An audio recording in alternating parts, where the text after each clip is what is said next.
Assalamu alaikum everyone. During my Gulf tour in Kuwait, I was giving a lecture and somebody asked a really cool question and I thought I should share the answer with everyone.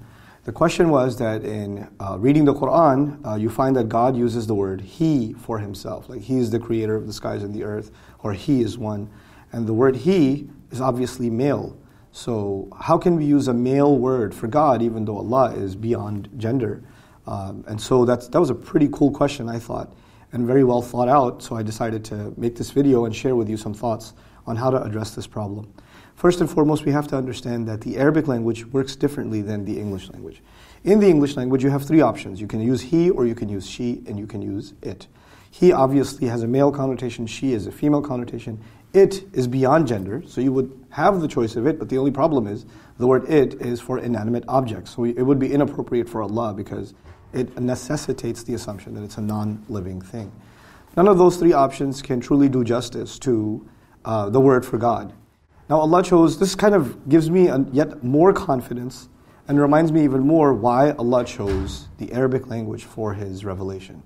In the Arabic language, things work very differently from English. First and foremost, they don't have the pronoun it. They only have he and she, huwa and hiya. There is no inanimate object pronoun that is gender neutral. There's no such thing in Arabic. The second thing to note is that in Arabic, grammatically speaking, the word he, huwa, serves two functions. Now please pay attention to this part because it gets a little tricky. It serves two functions.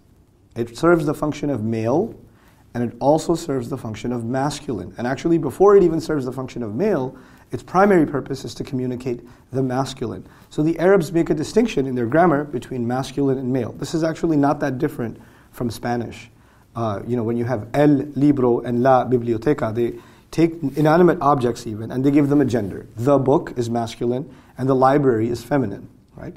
So in the Arabic language, the word huwa can be used for things that have gender and things that don't have gender. And to them, masculine is not actually about a biological gender, it's a grammatical concept, okay? So a boy is actually a male, but a tree is actually it's an it, but to the Arabic, shajara is feminine. That doesn't mean a tree is a female, but to them the tree is feminine. Similarly, the sun to them is feminine. Shams is feminine to them. Not because the sun is biologically a female. So masculine and feminine are different from male and female. Now the question assumes, because the English language, it uses the word he for males, that the Arabic equivalent, huwa, must also be used for males. It's just not the case. It's actually used for masculine or for the male. But still, the question remains, why use the masculine anyway? Why not use the feminine? Here's where understanding Arabic linguistics and the overall structure of the Arabic language helps. As an overview, the Arabic language as a construct has certain principles that dictate how the whole language is organized. And one of those guiding principles is that the masculine is the default. In other words, unless, kind of like the law of inertia, a body will remain stationary until a force moves it. It's kind of like that where you have a word will remain masculine until there's a reason to consider it feminine.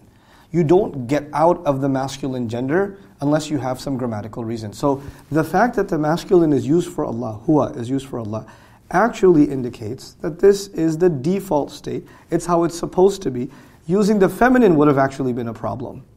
That would have been leaving the natural default state, the truly neutral state in Arabic, and going to the unneutral state, which is the feminine form in the Arabic language. So the problem does not exist at all in Arabic, and it exists certainly in the English language, which is why since its inception, since the beginning of the Qur'an, nobody actually attributed masculinity to Allah, even among the pagan Arabs. They didn't have this problem, because they knew if this talking about a divine being, that the word that has to be used for him, appropriate to him, has to be one that does not limit itself to any connotations, and that word in Arabic would certainly be huwa. We're still going to be limited in English. We're going to have to use the word he because we don't have a better word. And that, at the end of the day, serves one purpose and one purpose alone to me. And that is, nothing in the end will be truly the equivalent of the word of Allah as He revealed it. Barakallahu li wa lakum. Assalamu alaikum wa rahmatullahi wa barakatuh.